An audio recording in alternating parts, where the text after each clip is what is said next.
Shalom à tous, j'espère que vous allez bien par la grâce du Seigneur. Vous avez derrière la caméra votre serviteur, le serviteur de Dieu, Élisée Buteglo. Et aujourd'hui, je fais spécialement cette vidéo pour partager une vision avec tous les serviteurs de Dieu. Vous êtes pasteur, vous êtes docteur, vous êtes enseignant de la parole de Dieu, vous aimez gagner des âmes pour Dieu, vous faites quelque chose pour Dieu dans le corps du Christ, vous avez sur vous une vision, un appel de Dieu spécifique. Alors, je vous invite à pouvoir écouter, à lire cette vidéo jusqu'à la fin et même à pouvoir partager cela avec les frères. Parce que l'ennemi est en train de préparer quelque chose. Il est en train de mettre en œuvre ses armes vraiment puissantes, terribles pour détruire le corps du Christ, détruire les enfants de Dieu. Mais la Bible nous dit dans Amos chapitre 3, il dit Dieu ne fait rien sans avoir révélé cela à ses serviteurs, les prophètes. Il dit Amos chapitre 3, le verset 7 dit car le Seigneur l'Éternel ne fait rien sans avoir révélé son secret à ses serviteurs, les prophètes. Cela voudrait dire que lorsque l'ennemi prépare des assauts, lorsque Satan prépare des choses, lorsque le diable relâche ses démons les plus puissants, Dieu aussi met en œuvre des stratégies. Mais ce qu'il va faire pour partager cela dans le corps du Christ, c'est de révéler cela à ses serviteurs, les prophètes, afin qu'ils puissent rapporter cela à ceux qui les entourent. Alors, en tant que serviteur de Dieu qui a sur ma vie la grâce prophétique et cette grâce de pouvoir voir ce don puissant que le Seigneur m'a donné, je n'aimerais pas garder cette information, j'aimerais partager cette vision avec vous. Mais avant de pouvoir partager la vision, je tiens à dire vraiment mes sincères condoléances à la famille Tounassi et Marcelo Tounassi, le pasteur, l'homme de Dieu Marcelo Tounassi qui a perdu son épouse. Vraiment, c'est très touchant et je pense que cette information va confirmer ce que je vais dire ici. Le Seigneur m'a ouvert les yeux de pouvoir voir et ce n'était pas ce que je suis en train de dire, ce n'est pas une illusion, ce n'est pas un rêve, ce n'est pas juste une information, c'est une vision claire que le Seigneur m'a fait. J'ai vu les cieux s'ouvrir, comme le prophète Ézéchiel qui a vu les cieux s'ouvrir. Le Seigneur m'a fait la grâce de voir des créatures dans les cieux, des créatures qui descendaient du ciel, qui étaient des créatures spirituelles, qui descendaient du ciel, mais qui avaient des formes, ils n'avaient pas toutes les mêmes formes, ils avaient des formes vraiment différentes. Et après, qu'est-ce que le Seigneur me disait? Dans la deuxième moitié de cette année 2024, l'ennemi Satan a prévu attaquer des personnes spécifiques. Il est vrai que Satan utilise son arme de division pour diviser l'église, les fidèles de l'église, le commérage et tout. Mais pour cette fois, le diable prévoit attaquer spécialement les serviteurs de Dieu, les hommes de Dieu. Je sais que nous tous, nous savons que quand on est serviteur de Dieu, l'ennemi n'est jamais content. Mais cette information que je suis en train de vous donner, c'est une information qui vaut vraiment la peine d'être vraiment prise au sérieux pour rentrer dans une vie de prière vraiment sérieuse. Ces créatures ont été envoyées spécialement pour détruire la vie des serviteurs de Dieu.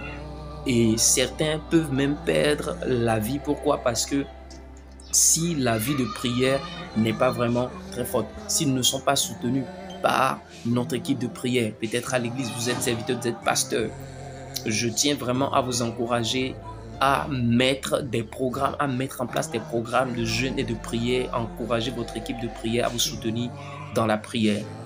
Ce que je suis en train de partager avec vous, je l'ai reçu au début, je n'ai pas voulu forcément partager parce que ce n'est pas tout que nous recevons comme prophète que nous partageons. Mais dès qu'un moment arrive et que nous sentons et que l'Esprit nous met sur le cœur de pouvoir le partager, alors nous le faisons. Ce n'est pas la première fois que je partage une vision ici sur les réseaux sociaux. Mais pour cette fois, cela me tient vraiment à cœur. J'aimerais toucher toutes sortes de personnes. Vous avez sur votre vie la vision de Dieu. Vous êtes serviteur de Dieu, vous dirigez une église. Je tiens sincèrement à vous mettre la puce à l'oreille. La vie de prière de cette fois doit être vraiment plus grande qu'avant. Je sais que vous priez, je sais peut-être que vous êtes un homme de prière, ou peut-être que vous sentez la faiblesse dans la prière. Vous n'arrivez plus à chercher la face de Dieu, vous n'arrivez plus à prier. Je vous en prie, la Bible nous dit, il nous dit que nous ne combattons pas contre la chair et le sang, mais nous combattons contre les dominations, les principautés, les esprits méchants dans les lieux célestes. Ce n'est pas seulement le monde des eaux qui, dans le monde des eaux, nous n'avons pas seulement les esprits méchants dans le monde des eaux. Non pas seulement les esprits méchants dans le monde de la terre, mais il dit les esprits méchants dans les lieux célestes. Ces créatures sont des créatures vraiment bizarres, des créatures angéliques, vraiment quelque chose qui est vraiment étrange, que j'ai jamais observé. Alors la deuxième moitié de cette année 2024 est une saison de prière, doit être une saison de prière sérieuse, prière fervente pour tout un chacun de nous. Tu es serviteur de Dieu, tu es pasteur, tu es apôtre, tu es prophète. Dieu, je tiens à t'encourager dans la prière fervente. La Bible nous dit dans Romains chapitre 8, verset 26, il dit de même, l'Esprit nous aide dans notre faiblesse. Il y a certaines versions qui disent infirmité. L'infirmité, ce n'est pas la maladie, mais en fait, c'est la limitation de l'intelligence à pouvoir atteindre certaines dimensions dans la prière. C'est la raison pour laquelle la parole de Dieu parle du gémissement, du rugissement. Je ne suis pas en train de vous enseigner à prier. Je sais que vous maîtrisez les versets, vous connaissez tous les versets qui parlent de la prière. Mais cette fois, j'aimerais encourager quelqu'un. J'aimerais te dire, le Seigneur voudrait que tu te lèves pour la prière. Le Seigneur voudrait que tu te lèves sincèrement et sérieusement pour être un homme et une femme de prière. Prions pour les serviteurs de Dieu, prions pour les hommes de Dieu, prions pour des gens qui ont à cœur le salut des âmes. Prions pour des gens qui dirigent des églises, prions pour nos pasteurs, prions pour nos parents, prions pour nos amis, prions pour la communauté, prions pour la famille. J'aimerais encourager quelqu'un à la prière sérieuse. Que le Seigneur vous bénisse. Vous avez derrière le téléphone votre serviteur, le serviteur de Dieu, Élisée Bétéglo. Merci. Que le Seigneur vous bénisse abondamment. On va se dire à bientôt. Je crois fermement que cette vidéo va te faire du bien. Ne garde pas cela avec toi. Partage cette vidéo avec les frères et sœurs dans le corps du Christ. Partage cette vidéo avec les pasteurs. Partage cette vidéo avec un ami, un de tes amis que tu connais qui est serviteur de Dieu. Et prie pour un de tes amis. Prie pour un pasteur que tu connais. Ne reste pas assis. Et que le Seigneur et que la grâce du Seigneur soit avec vous. Avant de finir, j'aimerais nous lire un verset dans Éphésiens chapitre 6. La Bible nous dit dans Éphésiens chapitre 6. La Bible nous dit dans Éphésiens chapitre 6, verset 1, il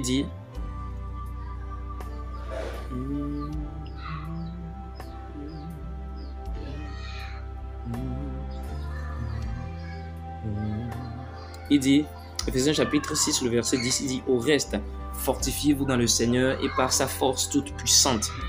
Revêtez-vous de toutes les armes de Dieu afin de pouvoir tenir ferme contre les ruses du diable. Car nous n'avons pas à lutter contre la chair et le sang, mais contre les dominations, contre les autorités, contre les princes de ce monde de ténèbres, contre les esprits méchants dans les lieux célestes. Revêtez-vous de toutes les armes de Dieu. Au reste, fortifiez-vous dans le Seigneur par sa force toute puissante. La force toute puissante fait partie des 7. Il y a un esprit, il y a l'esprit de force. La Bible dit esprit de sagesse et d'intelligence, esprit de force, esprit de conseil et de force. Esprit de force, esprit de conseil et de force. Esprit de force et de conseil. Esprit de connaissance et de la crainte de Dieu. Et le Saint-Esprit lui-même qui est le chef, qui coiffe ces 6 qui font les 7 esprits de Dieu. Parmi les 7 esprits de Dieu, Dieu nous a donné l'esprit de force pour combattre sérieusement le monde des ténèbres. J'aimerais encourager quelqu'un à la prière. Que le Seigneur vous bénisse. On va se dire à bientôt. Bye bye, ciao.